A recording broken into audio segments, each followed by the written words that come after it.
So Matt Rhule has faced his inevitable fate and been fired from his head coach position with the Carolina Panthers. I've never been more certain. Nah, I don't want to just like rag on him too much because but like I've never been more certain that a head coach wasn't going to make it through a season. I don't know why we wasted our time with this, but okay, he's more of a college coach. He's going to go coach some college team and then rebuild them, and he'll do great with that, I'm sure. But it's a new era for the Panthers, right? It's like, okay, no quarterback, no coach now. Where if the draft happened today, we'd be the worst team in the league. Where do we go from here? As far as teams that are the worst in the league, who also just fired their head coach 5 games into the season go, we're not that bad. I'd say that we're one of the best worst teams of all time. Assuming that we end up as the worst team in the league, which we may not, right? And I guess I don't even know where to start with this stuff, but I guess the roster is not that bad. That's the first thing I'll say about them. Their defense is legitimately good. Their front seven, like finding Luvu has made their front seven like pretty solid. And while I think their secondary is maybe a hair more questionable than people think, J.C. Horn is legit. And that's the big thing for them, although I think they need a second cornerback badly. On top of that, the offensive line is strange. Its pass blocking has not been fantastic, but you've also got a lot of guys who are just starting, and maybe as they mesh more as the season goes on, they can get better.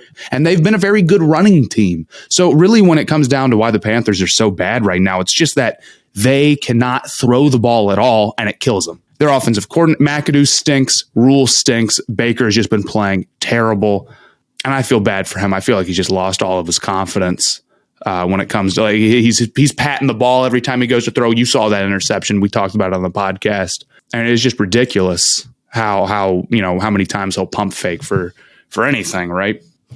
So I think as far as this rebuild goes for them, I've been on Twitter for the last couple hours because this happened a couple hours ago as of the recording of this video. And now people are getting very excited. Oh, my team's going to trade for DJ Moore. Oh, my team's going to trade for Brian Burns. Oh, my team's going to trade for, whoever. And granted, maybe the Panthers do that. I'm not going to sit here and tell you exactly what they're going to do moving forward because I don't know. And the Panthers don't always do what they should do. But the idea that they need to like completely blow it up, I'm pretty against. Their roster is just not that bad. And there's a couple other factors that I think play into it. For one, take DJ Moore, for example. Okay, so you trade DJ Moore, who you just signed to this huge contract extension. And if you traded him, I'm sure it would cost you like $25 million. I don't know. I'm not going to go look it up right now, but it would cost you a ridiculous amount. And you'd get what, like a first round pick out of it, maybe a little bit more? Okay. What would you do with that first round pick? You would immediately have to go get another receiver because the goal here is now to bring in a new quarterback, right? So why would you blow up this quarterback's support system and then try to rebuild it? It just seems like you would want to bring them into more of a stable situation. And I would understand it if DJ Moore was like 32 or if Brian Burns was like 30, then it'd be like, okay, that I get. But they're not. They're still like guys who are just now getting onto their second contract. I wouldn't want to just totally disrupt this situation and make it as bad as possible for the sake of it. I know they're missing draft picks, but they're missing a 3rd, a 6th, and a 7th. Let's be real here. They don't need to trade DJ Moore to like stockpile picks or whatever. The other thing you have to keep in mind is that Scott Fitterer is what? This is his 2nd season. Can he do like a Sashi Brown, if you remember when the Browns did this, like a Sashi Brown level blow the roster up and rebuild? Does he have time for that? I don't know. And maybe he doesn't make it through the end of this season because he has not been super strong in my opinion. But if he does, I see the Panthers' path forward. It's far more likely that they're going to say, if we get a head coach and we get a quarterback, we could be good next season. And that is much easier said than done because those are the hard things, right? But blowing up the rest of the roster doesn't make those things any easier. And I think there's totally a path forward where the Panthers are a well-coached team with, better play calling on offense and, a rookie quarterback that's a little bit more redeemable. They could be okay. Panthers actually have the record for the fastest turnaround from being the worst team in the league to making the Super Bowl. It took them 2 seasons from 2001 to 2003. And now that won't happen again, but NFL, you can have quick turnarounds. I don't think they need to do some like NBA style blow the roster up. Another problem is Matt Corral, who he's just gotten a bad luck of the draw because if the Panthers have the number 1 overall pick, They have to take a quarterback. I have watched them win 5 games, 3 straight seasons, and miss out on quarterback prospects. And I like Corral. I like the Corral pick. But the idea was supposed to be that he would be able to show himself this season and we could make a decision based off that. So if he was really great, which the odds are very much against any third round quarterback being great. If he was really great though, great, we don't need a quarterback. And if he's not, we already know, no big deal. We didn't invest that much and it was worth a shot, right? But now that he's hurt, you don't have that information. And I just think it would be unwise to be like, well, we're just going to skip out on a quarterback this year. It's no big deal. So he may just never get a really good opportunity. Which is a shame because, I feel like he's got a solid arm and he can move. And those are the 2 things that matter. But it's just a rough one. It's just a rough one for him. Maybe in like a perfect fantasy Madden world, I would get to the offseason, blow the team up, start Corral next year, pick Will Anderson number 1, and then tank next season and just see what Corral has and then take Quinn Ewers because I'm a big Quinn Ewers guy. But that is completely unrealistic in the real world. Because Scott Fitter would probably get fired for doing that. Tanking again, like, are we going to be the worst team in the league 2 years in a row? I don't know. And that, and that's another thing you got to start thinking about. It's like, okay, how do you like these quarterbacks? And I like them okay.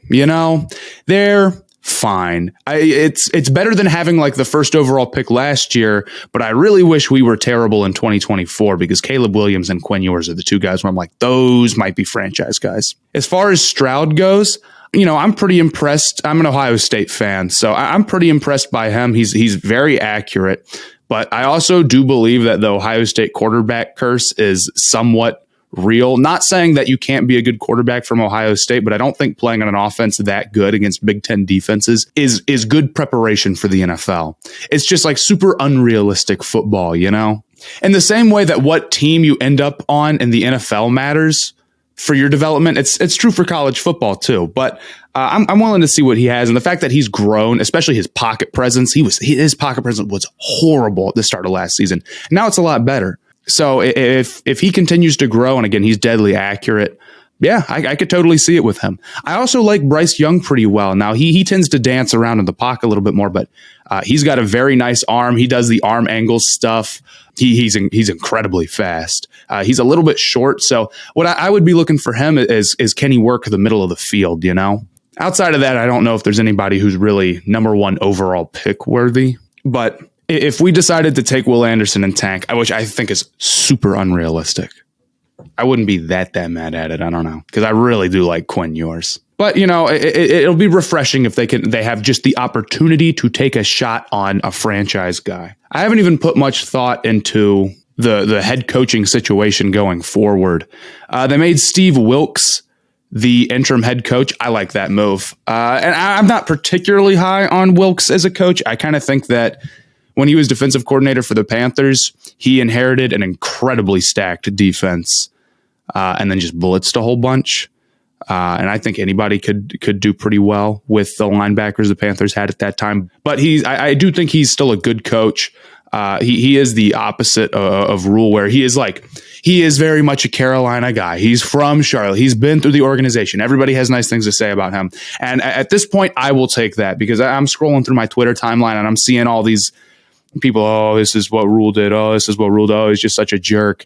And I don't want to pass too much judgment on somebody based off of, I don't know the guy, but they aren't great reports and there's a good number of them. And with Rhule, it's like Tepper made this big point when he hired Rhule about, we're going to have this winning culture. We're going to have this great culture and we're never going to intentionally be bad, which is part of the reason why, when Rhule got hired, Tepper had this whole mindset of having the right culture, the winning culture. And that's true to an extent, but it's crazy how little Rhule has been able to fulfill that. Right. I mean, he's probably the worst culture guy the Panthers have had since I can remember. You can say what you want about Ron Rivera.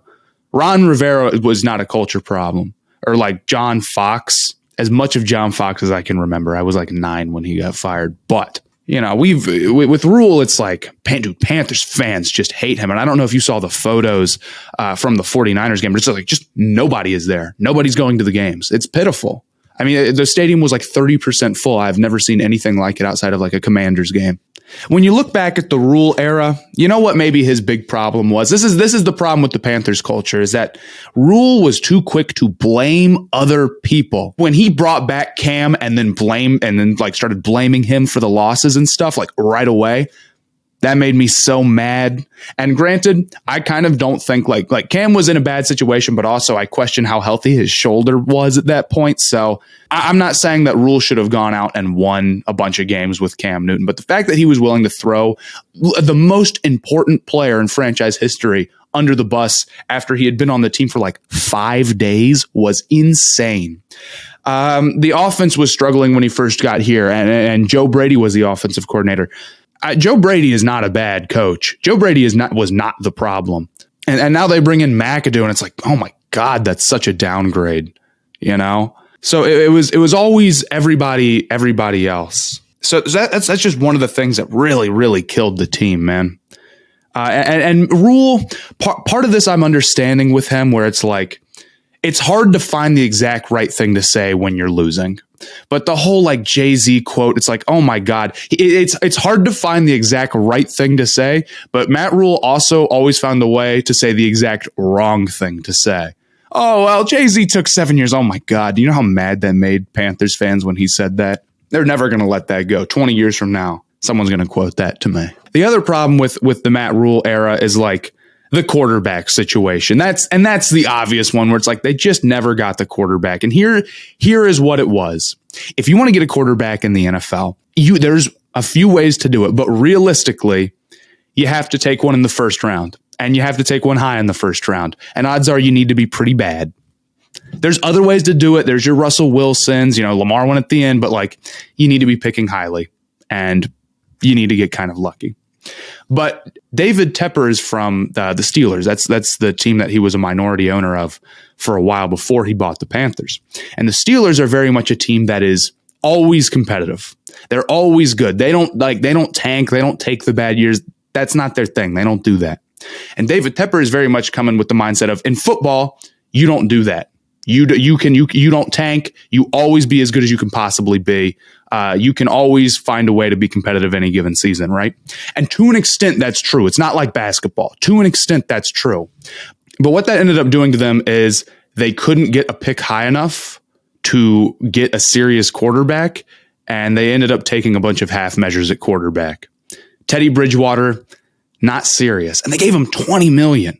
Baker, not serious. Sam Darnold, so not serious. And it's like death by 1,000 paper cuts. Yeah, they never invested the like top 5 pick into a quarterback, but they would invest, we'll give this guy a $60 million contract. We'll trade 2 seconds and 2 thirds and a fourth and a fifth. And it's like, oh my God, dude, just go all in.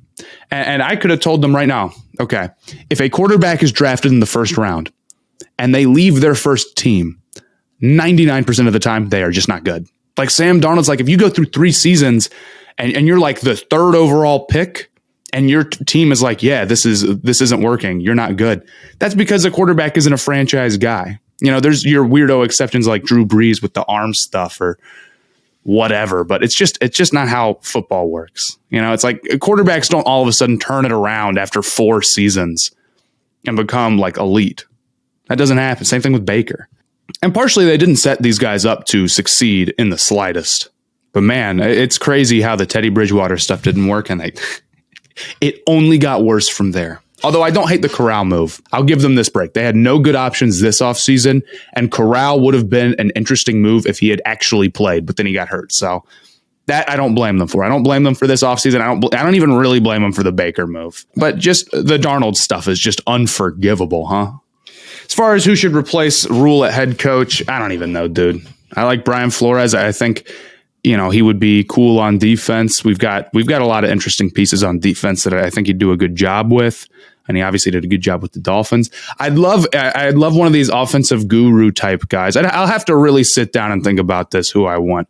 But I really love these offensive, guru type guys. I'm liking what the Dolphins are doing. Maybe I'll tweet out some of the sets that the Panthers line up in, but it'll be like, 8 people on the line, 1 wide receiver, Baker under center, McCaffrey behind him, and we're running up the middle. And it's like, good Lord, what is McAdoo doing? Granted, we're a very efficient rushing team. I'll give them that. But I don't know. Those are my thoughts on the Panthers. I've been very frustrated with them because I can accept my teams being bad, but it's being stuck in that bad but not bad enough to like get the high-level prospect or the high-level quarterback that really kills me and just makes the season completely uninteresting. Because even a team like the Lions that's going through a rebuild, teams going through a rebuild aren't uninteresting. The Pistons, the Rockets, the Lions, whoever from any sport, rebuilds are fun. And the Panthers have been stuck in that we're being competitive, but we're like the worst competitive team. And then the other Charlotte sports team is the Hornets, who exclusively do that for as long as I've been alive. So it's nice to be bad. I can't wait for, 3 months from now when you look back on this video and you say, man, they ended up going on a 3-game win streak at the end of the season, and now they have the 8th pick. But hopefully that just means we'll get Quinn Ewers the next season or something. But that's all for me. Let me know in the comments what you guys think about the firing and the Panthers going forward. And let me know what horrible trades the Panthers are going to make, giving away all their best players to your favorite team. Make sure to check out the podcast, subscribe, all that good stuff, and I'll talk to y'all next time.